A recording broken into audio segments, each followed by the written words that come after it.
और दोस्तों, target with SDM में आप सभी का स्वागत है। आज हम लोग मोबाइल ऐप्स और पोर्टल के बारे में समझने का प्रयास करेंगे जो हाल ही में लॉन्च किया गया या प्रारंभ किया गया या शुरू किया गया है। जीना तो आपको वैसे भी है, चाहे कोरोना आती तो या कोरोना नहीं आती तो भी। तो कोरोना काल में, मतलब क्या, इस महामारी के काल में हम लोग परेशान हुए, हम लोग अस्त व्यस्त हो गए। सारा चीज़ छात्रों का बर्बादी की कगार पे आ गया। कोई भी कोचिंग संस्थान या स्कूल या लगभग 5-6 महीना से बंद है। तो विद्यार्थियों के साथ यह सबसे बड़ा एक तरह से आपातकाल है, विद्यार्थियों के लिए खास करके। वैसे तो पूरी दुनिया के सभी मानव जाति के लिए है, लेकिन सबसे अधिक यदि प्रभाव पड़ा है तो वह विद्यार्थियों पर पड़ा है। लेकिन देखिए, जैसे ही लॉकडाउन की स्थिति ख़त्म हुई तो प्रत्येक राज्य में और सेंट्रल के द्वारा एग्ज़ाम परीक्षा जो है वह लगातार आयोजित की जा रही है।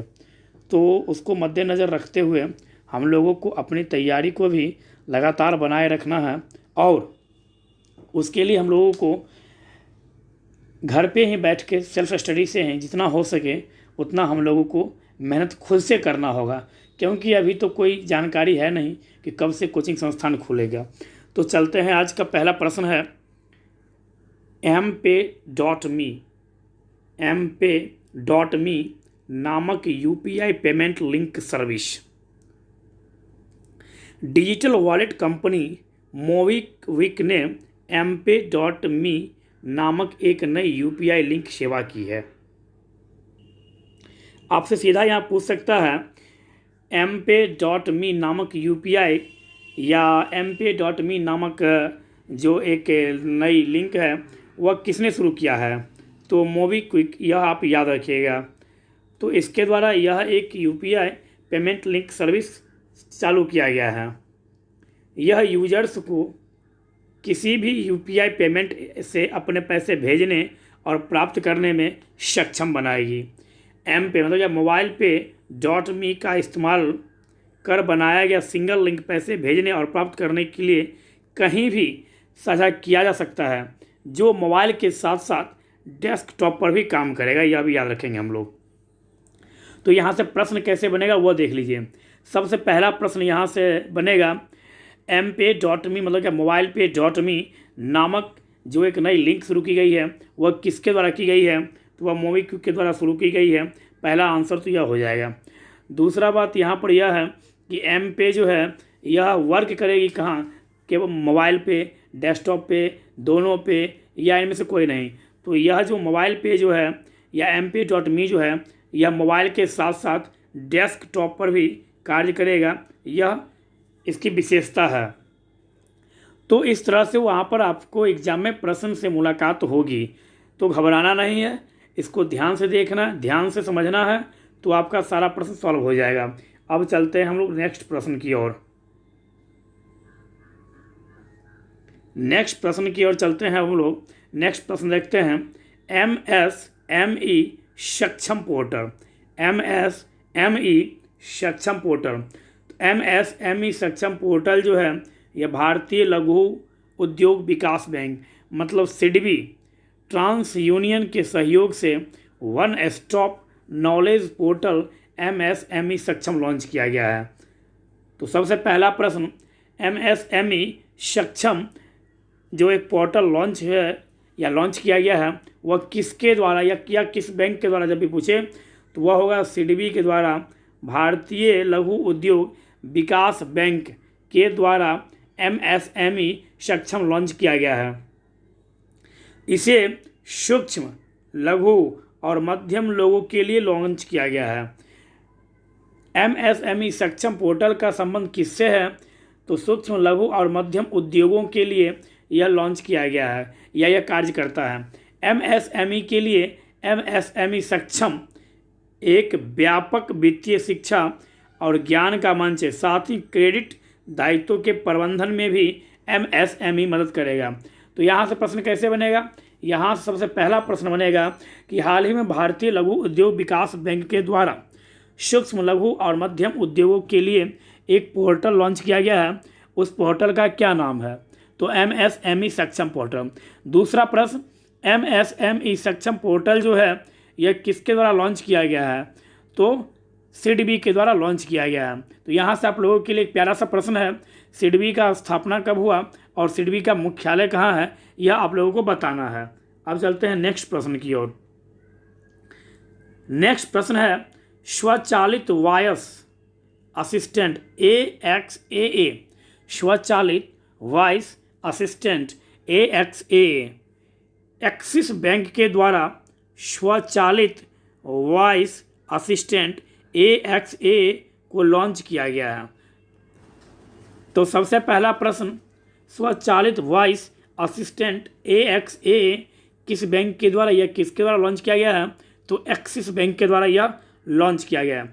दूसरी बात, यही आपसे घुमा के पूछ देगा कि एक्सिस बैंक के द्वारा जो एक स्वचालित लॉन्च किया गया वॉइस असिस्टेंट, उसका क्या नाम है?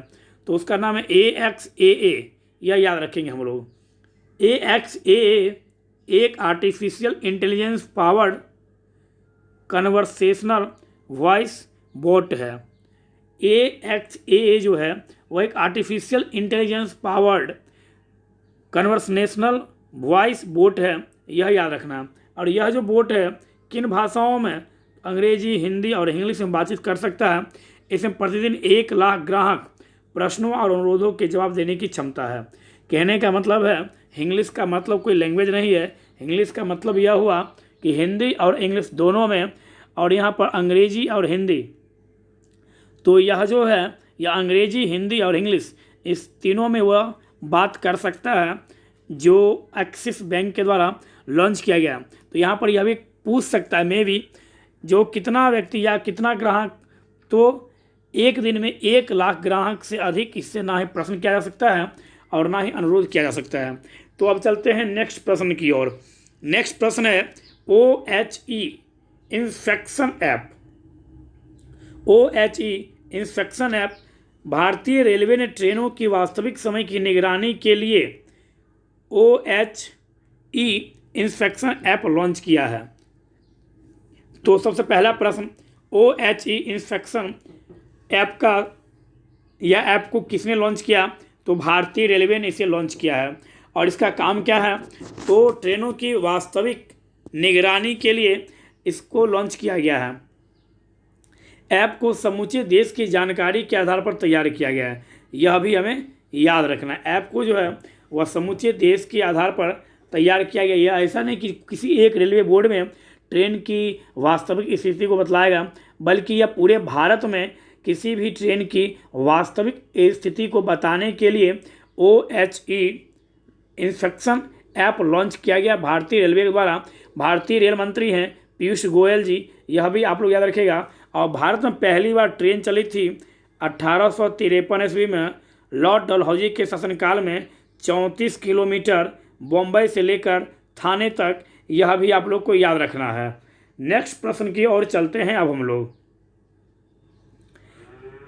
नेक्स्ट प्रश्न है, मानव हाथी टकराव पर एक राष्ट्रीय पोर्टल।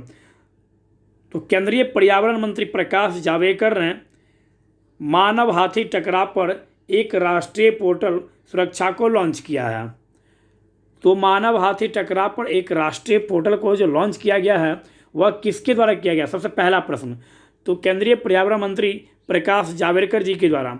दूसरा प्रश्न यही पर पूछे कि हाल ही में केंद्रीय पर्यावरण मंत्री प्रकाश जावड़ेकर के द्वारा एक कौन सा पोर्टल लॉन्च किया गया है, तो वह हम लोग बता सकते हैं। इस पोर्टल का उद्देश्य क्या है? तो वास्तविक समय पर जानकारी के संग्रह और सही समय पर मानव हाथी के टकरावों का निपटान का प्रबंधन करना है। यह पोर्टल डेटा संग्रह प्रोटोकॉल, डेटा ट्रांसमिशन पाइपलाइन एवं डेटा विजुअलाइजेशन टूल सेट करने में मदद करेगा। तो सबसे पहली बात तो यहाँ से बस इतना ही याद रखना है कि मानव हाथी टकराव पर जो एक राष्ट्रीय पोर्टल लॉन्च किया गया वह किसके द्वारा? तो प्रकाश जावड़ेकर जी के द्वारा। बस इतना हमें याद रखना मुख्य रूप से। नेक्स्ट प्रश्न की ओर चलते हैं हम लोग। नेक्स्ट प्रश्न है, ई ज्ञान मित्र मोबाइल ऐप। ई ज्ञान मित्र मोबाइल ऐप, इसे दादर और नागर हवेली और दमन और दीव द्वारा इलेक्ट्रॉनिक ज्ञान या ई ज्ञान मित्र मोबाइल ऐप को लॉन्च किया गया। तो सबसे पहला प्रश्न, ई ज्ञान मोबाइल ऐप किसके द्वारा लॉन्च किया गया है? तो दादर और नागर हवेली और दमन और दीव के द्वारा ई ज्ञान मित्र मोबाइल ऐप लॉन्च किया गया है। इसे किसके अंतर्गत काम किया? तो इसे शिक्षा विभाग द्वारा ऑनलाइन शिक्षा प्रदान करने के लिए लॉन्च किया गया है। तो आपसे सीधा सा यहाँ प्रश्न पूछ सकता है, ई ज्ञान मित्र मोबाइल ऐप जो है इसका क्या काम है? तो यह ऑनलाइन शिक्षा प्रदान करने के लिए लॉन्च किया गया है। यह कहाँ लॉन्च किया गया है? तो दादर और नागर हवेली और दमन और दीव में इलेक्ट्रॉनिक शिक्षा मतलब क्या, ऑनलाइन शिक्षा देने के लिए इसे लॉन्च किया गया है। अब चलते हैं हम लोग नेक्स्ट प्रश्न की ओर। नेक्स्ट प्रश्न की ओर चलते, पहला प्रश्न है यहाँ पर, भारत का पहला pocket Android POS device, Bharat का पहला पॉकेट एंड्रॉयड POS डिवाइस तो पेटीएम द्वारा भारत का पहला, किसके द्वारा? तो पेटीएम द्वारा भारत का पहला pocket Android POS device Paytm all in one portable Android smart POS launch किया है। पेटीएम जो है all in one portal Android smart POS launch किया है। पहला ऐसा एंड्रॉयड आधारित डिवाइस है जो देश में वर्तमान में उपलब्ध पोर्टेबल लिंक्स आधारित POS उपकरणों की तुलना में बहुत अधिक शक्तिशाली है। कंपनी का लक्ष्य अगले 2 महीनों में 2 लाख से अधिक उपकरणों को जारी करना है, जो प्रति माह 20 मिलियन से अधिक लेन देन को सक्षम बनाएगा। तो यहाँ से बस सबसे प्रमुख क्वेश्चन यहाँ से इतना ही बन सकता है कि भारत का पहला पॉकेट एंड्रॉयड POS डिवाइस किसके द्वारा लॉन्च किया गया है? तो पेटीएम द्वारा। दूसरा प्रश्न, भारत का पहला पॉकेट एंड्रॉयड POS डिवाइस किसके द्वारा लॉन्च किया गया है? तो पेटीएम के द्वारा। यह भी याद रख सकते हैं। नेक्स्ट क्वेश्चन की ओर चलते हैं हम लोग। नेक्स्ट क्वेश्चन है यहाँ पर, द एनीवेयर स्कूल सेवा। तो द एनीवेयर स्कूल सेवा गूगल के द्वारा शुरू किया गया है। द एनीवेयर स्कूल सेवा किसके द्वारा शुरू किया गया है? तो द एनीवेयर स्कूल सेवा जो है यह गूगल के द्वारा शुरू किया गया है। इस बात को हम लोग याद रखेंगे। यह सेवा 250 से अधिक देशों में गूगल मीट, क्लासरूम व जी सूट आदि उत्पाद उपलब्ध होगी। यह जो सेवा है गूगल मीट पर, क्लासरूम व जी सूट पर आदि पर उपलब्ध रहेगी। मतलब क्या, द एनीवेयर स्कूल जो सेवा जो लॉन्च किया गया है यह किसके द्वारा लॉन्च किया गया है? तो यह गूगल के द्वारा लॉन्च किया गया है। और यह कहाँ कहाँ उपलब्ध रहेगा? तो लगभग 250 से अधिक, यह याद रखेंगे हम लोग। सीधा यहाँ से प्रश्न बनेगा, द एनीवेयर स्कूल सेवा किसके द्वारा लॉन्च किया गया? तो गूगल के द्वारा।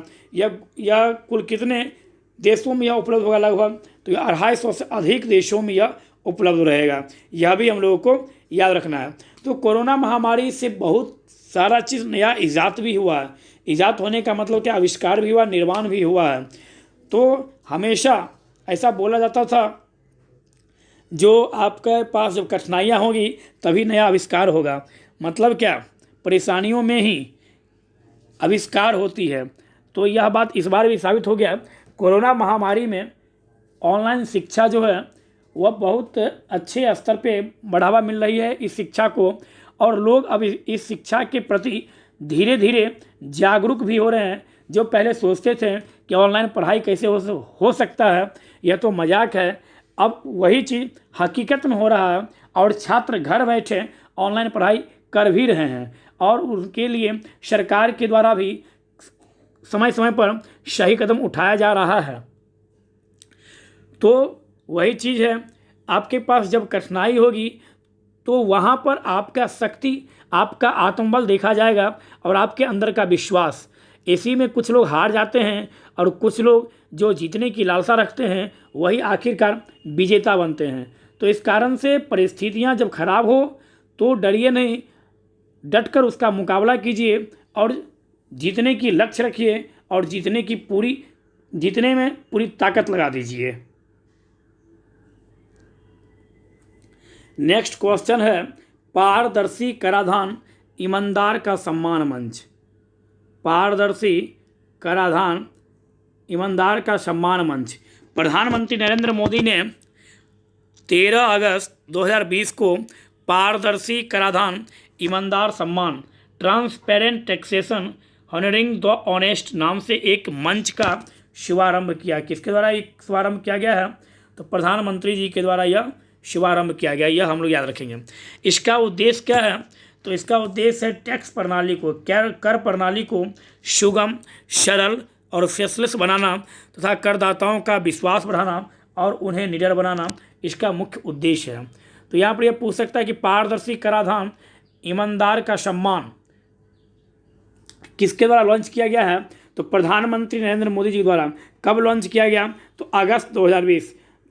दिनांक तो वैसे नहीं पूछना चाहिए, लेकिन यदि पूछते तो याद रखिएगा 15 अगस्त से 2 दिन पहले इसको लॉन्च किया गया है मोदी जी के द्वारा। और आप यह भी याद रखिएगा इस मंच में फेसलेस असेसमेंट, फेसलेस अपील और करदाता चार्टर जैसे प्रमुख सुधारों को समाहित किया गया है। यह भी याद रखना। और फेसलेस असेसमेंट और करदाता चार्टर 13 अगस्त से लागू होगा, जबकि फेसलेस अपील जो है वह 25 सितंबर से उपलब्ध होगी। तो यहाँ से या तो नहीं भी पूछ सकता है, लेकिन यहाँ से यह पूछ सकता है कि फेसलेस असेसमेंट और करदाता चार्टर कब से लागू हुआ? तो 13 अगस्त से। या यह पूछ दे आपसे कि फेसलेस अपील की सुविधा जो मोदी जी के द्वारा शुरू किया गया 13 अगस्त को, उसमें फेसलेस अपील की सुविधा कब से उपलब्ध होगी? तो 25 सितंबर से उपलब्ध होगी। यह भी आपको याद रखना है। नेक्स्ट प्रश्न की ओर अब हम लोग चलते हैं। नेक्स्ट प्रश्न है फ्लड वार्निंग सिस्टम लॉन्च किया गया। फ्लड वार्निंग सिस्टम लॉन्च किया गया है। गुवाहाटी में बाढ़ की पूर्व सूचना देने के लिए टेरी और एनडीएम ने फ्लड वार्निंग सिस्टम लॉन्च किया है। तो यहाँ पर आपके लिए पहला प्रश्न है, टेरी का फुल फॉर्म बताना। टेरी का पूरा नाम क्या है यह आपको बताना है। ऐसा इसलिए किया जा रहा है, जो हम सोचे जो करंट अफेयर्स जब कराया जाए तो बीच बीच में 1-2 प्रश्न आपको भी दिया जाए बनाने के लिए, जिससे आपको पढ़ने में भी मज़ा आएगा और आपको लगेगा कि आप कितना जानते हैं और आप अपने आप को आंक पाएंगे एग्ज़ाम से पहले। तो इसलिए 1-2 प्रश्न बीच में हम कर देते हैं। तो यहाँ पर बस मुख्य रूप से आप इतना ही याद रखिएगा, फ्लड वार्निंग सिस्टम किसके द्वारा लॉन्च किया गया? गुवाहाटी द्वारा लॉन्च किया गया। और यह इसका संबंध किससे है? तो इसका संबंध बाढ़ की पूर्व जानकारी देने से है। बस इसमें इतना ही याद रखना है आपको। नेक्स्ट प्रश्न की ओर अब हम लोग चलते हैं। नेक्स्ट प्रश्न है ई पाठशाला। ई पाठशाला अखिल भारतीय फुटबॉल महासंघ ने भारतीय खेल प्राधिकरण के साथ साझेदारी में ई पाठशाला प्लेटफॉर्म लॉन्च किया है। ई पाठशाला प्लेटफॉर्म किसके द्वारा लॉन्च किया गया है? तो अखिल भारतीय फुटबॉल महासंघ और भारतीय खेल प्राधिकरण के द्वारा, यह मतलब इन दोनों के संयुक्त प्रयास से ई पाठशाला लॉन्च किया गया। यह आप लोग याद रखिएगा। यह प्लेटफॉर्म जो है ग्रास रूट और इंटरमीडिएट स्तर के लिए फुटबॉल का एक एथलीट कोचिंग कार्यक्रम है। इसका समय इंटरमीडिएट के लिए आपसे यहाँ पर पूछ सकता है, MBA BA या कोई भी क्वालिफिकेशन देकर भी वो पूछ सकता है। तो याद रखिए इंटरमीडिएट स्तर के लिए फुटबॉल का एक एथलीट कोचिंग कार्यक्रम है, जिसे रचनात्मकता को पहचानने और फुटबॉल में बच्चों की रुचि विकसित करने के लिए शुरू किया गया है। यहाँ से आपको पूछ सकता है ई पाठशाला ऐप क्या है? पहला ऑप्शन क्लास 1 से लेकर 5 तक को ऑनलाइन पढ़ाने की सुविधा। ऑप्शन नंबर सेकेंड क्लास 6 से लेकर 8 तक साइंस पढ़ाने की सुविधा। ऑप्शन नंबर थर्ड क्लास 10 से लेकर 12 तक के लिए मैथ पढ़ाने की सुविधा या ऑनलाइन पढ़ाने की सुविधा। ऑप्शन फोर्थ फुटबॉल में बच्चों की रुचि विकसित करने के लिए या करने के उद्देश्य से लॉन्च किया गया पोर्टल। तो इसका आंसर होगा इंटरमीडिएट स्तर के छात्रों के लिए और फुटबॉल में रुचि उत्पन्न करने के लिए, विकसित करने के लिए इस पोर्टल का शुरुआत किया गया है। इसे 3 भागों में विभाजित किया गया है, my football culture, my skill and my training. तो यहाँ से यह पूछ सकता है कि ई पाठशाला को कुल कितने भागों में विभाजित किया गया है? तो ई पाठशाला को कुल 3 भागों में विभाजित किया गया है, my football culture, my skill and my training. यह 3 शब्द भी आप लोग याद रखिएगा। नेक्स्ट प्रश्न की ओर अब हम लोग चलते हैं। गूगल ने भारत में रोजगार आवेदन हेतु ऐप को लॉन्च किया है? गूगल ने भारत में रोजगार आवेदन हेतु कोरमो जॉब्स ऐप को लॉन्च किया है। तो यहाँ से पहला प्रश्न, कोरमो जॉब्स ऐप को किसके द्वारा लॉन्च किया गया? तो गूगल के द्वारा लॉन्च किया गया। दूसरा प्रश्न, कोरमो जॉब्स ऐप जो है वह किससे संबंधित है? तो नाम से ही लग रहा है जॉब्स मतलब क्या, रोजगार देने के लिए यह और रोजगार आवेदन के लिए यह एक ऐप है। गूगल ने 2019 में अपने पेमेंट ऐप गूगल पे के साथ भारत में जॉब फीचर शुरू किया था। इस फीचर को फिर से ब्रांड करके कोरमो जॉब्स नाम दिया गया। क्या नाम दिया गया? कोरमो जॉब्स नाम दिया गया है। इसकी मदद से लोगों को नौकरी ढूंढने में और अप्लाई करने में आसानी होगी। तो कोरमो जॉब्स का क्या काम है? रोजगार उपलब्ध करवाने में यह मदद करता है। यह किसके द्वारा लॉन्च किया गया? तो गूगल के द्वारा लॉन्च किया गया है। यह भी आप लोग याद रखिएगा। नेक्स्ट प्रश्न है, game the corona fighters. Game the corona fighters केंद्रीय स्वास्थ्य और परिवार कल्याण मंत्रालय या मंत्री डॉक्टर हर्षवर्धन द्वारा कोविड-19 से जुड़े game the corona fighters launch किया गया है। गेम द कोरोना फाइटर्स नाम से ही लग रहा है कि कोरोना से लड़ने वाले फाइटर्स जो व्यक्ति हैं उनके लिए केंद्रीय स्वास्थ्य मंत्री डॉक्टर हर्षवर्धन जी के द्वारा यह लॉन्च किया गया है, game the corona fighters. Next प्रश्न की ओर अब हम लोग चलते हैं। हरित पथ ऐप, हरित पथ ऐप जो है यह किसके द्वारा लॉन्च किया गया? तो हरित पथ ऐप केंद्रीय सड़क परिवहन और राजमार्ग मंत्री नितिन गडकरी ने राष्ट्रीय राजमार्गों पर वृक्षावरण की निगरानी के लिए हरित पथ ऐप लॉन्च किया। सबसे पहला प्रश्न, हरित पथ ऐप क्या है? पहला, नदी को स्वच्छ रखना। दूसरा, गांव में वृक्ष को लगाना। तीसरा, रेलवे के किनारे वृक्षों को लगाना। और नंबर 4 में होगा राष्ट्रीय राजमार्गों पर वृक्षारोपण की निगरानी के लिए। तो इसका राइट आंसर होगा राष्ट्रीय राजमार्गों पर वृक्षारोपण की निगरानी के लिए हरित पथ ऐप। नितिन गडकरी जो जहाज रानी सड़क परिवहन एवं जहाज रानी मंत्री हैं, जिनके द्वारा अभी हाल ही में ऑनलाइन पटना के गांधी सेतु पुल का उद्घाटन किया गया। यह भी आप लोग याद रख सकते हैं। नेक्स्ट प्रश्न की ओर अब हम लोग चलते हैं।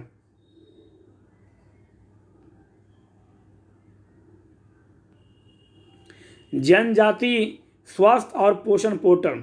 जनजातीय मामलों के मंत्रालय द्वारा जनजातीय स्वास्थ्य एवं पोषण पोर्टल स्वास्थ्य और स्वास्थ्य तथा पोषण पर ई न्यूज़लेटर आलेख, राष्ट्रीय प्रवासी पोर्टल और राष्ट्रीय जनजातीय फेलोशिप पोर्टल की शुरुआत की गई। यहाँ पर बस इतना ही याद रखना है। वैसे यह पूछने की संभावना कम है, लेकिन फिर भी एक बार देखने में क्या जा रहा है। तो जनजातीय स्वास्थ्य और पोषण पोर्टल जो है यह किस मंत्रालय के द्वारा लॉन्च किया गया? तो यह जनजातीय मामलों के मंत्रालय द्वारा किया गया है। यह आप लोग याद रखिएगा। अर्जुन मुंडा ने स्वास्थ्य और पोषण पर स्वास्थ्य नामक ई पोर्टल का उद्घाटन किया, जो अपने किस्म का पहला ई पोर्टल है जिसमें एक ही मंच पर भारत की जनजातीय आबादी के स्वास्थ्य और पोषण संबंधी सभी जानकारियां उपलब्ध होगी। यह हम लोग याद रखेंगे। अब चलते हैं कुछ प्रमुख ऐप के संबंध में देखने का प्रयास करते हैं, जहां से परीक्षा में क्वेश्चन आने की लगभग 99% उम्मीद है। तो सबसे पहला ऐप देख लेते हैं, आरोग्य सेतु ऐप किसके द्वारा लॉन्च किया गया? तो आरोग्य सेतु ऐप भारत सरकार के द्वारा लॉन्च किया गया है। दूसरा, कोरोना कवच ऐप, यह केंद्रीय इलेक्ट्रॉनिक और सूचना प्रौद्योगिकी मंत्रालय के द्वारा लॉन्च किया गया है। 5T योजना दिल्ली सरकार के द्वारा लॉन्च किया गया। 5T योजना किसके द्वारा लॉन्च किया गया? तो दिल्ली सरकार द्वारा। वी सेफ टनल, यह तेलंगाना सरकार के द्वारा लॉन्च किया गया है। करुणा पहल किसके द्वारा लॉन्च किया गया है? तो करुणा पहल सिविल सर्विसेज एसोसिएशन के द्वारा लॉन्च किया गया है। यह भी याद रखेंगे हम लोग। नेक्स्ट देखते हैं हम लोग प्रज्ञाम ऐप जो है यह झारखंड सरकार द्वारा लॉन्च किया गया है। Covid care app Arunachal Pradesh सरकार के द्वारा। और संजीवनी ऐप जब पूछे तो यह बिहार सरकार के द्वारा लॉन्च किया गया। संजीवनी ऐप बिहार सरकार, कोरोना या Covid care app Arunachal Pradesh द्वारा। ऑपरेशन नमस्ते, यह एक अभियान चलाया गया किसके द्वारा? भारतीय सेना के द्वारा। तो यह प्रश्न तो 100% उम्मीद रखिए पूछने का, ऑपरेशन नमस्ते अभियान किसके द्वारा चलाया गया? तो भारतीय सेना के द्वारा। आप लोग को याद होगा कोरोना काल में यह अभियान भारतीय सैनिकों के द्वारा चलाया गया था। नेक्स्ट देखते हैं अब हम लोग लाइफ लाइन उड़ान, यह नगर विमानन मंत्रालय द्वारा चलाया गया। ब्रेक द चेन केरल सरकार द्वारा, कोरोना से संबंधित यह सब प्रमुख ऐप है। ब्रेक द चेन अभियान यह किसके द्वारा लॉन्च चलाया जा रहा है? तो यह केरल सरकार द्वारा चलाया जा रहा है। ऑपरेशन शील्ड दिल्ली सरकार द्वारा यह लॉन्च किया गया, मतलब क्या यह चलाया गया। ऑपरेशन शील्ड किस राज्य सरकार द्वारा चलाया गया? तो ऑपरेशन शील्ड दिल्ली सरकार द्वारा चलाया गया है।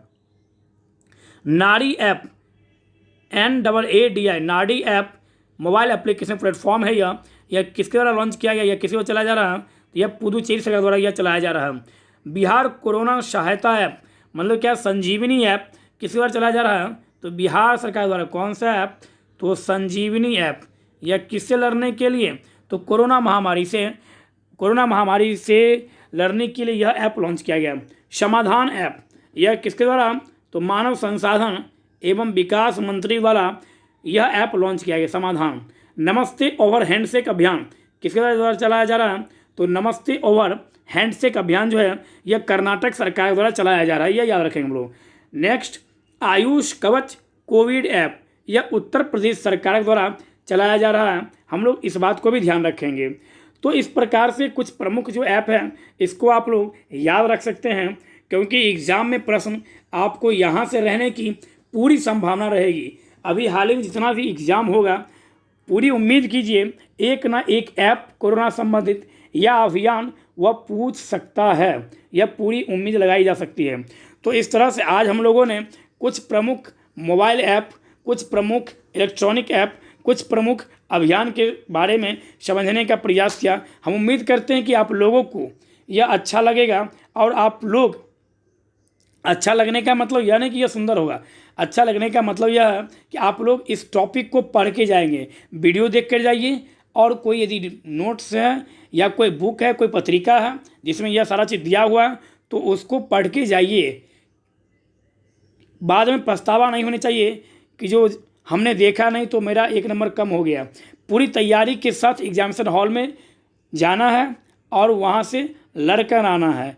जो योद्धा होते हैं वह युद्ध स्थल में पूरी तैयारी के साथ जाते हैं। तो इस प्रकार से आज हम लोग देखें। धन्यवाद।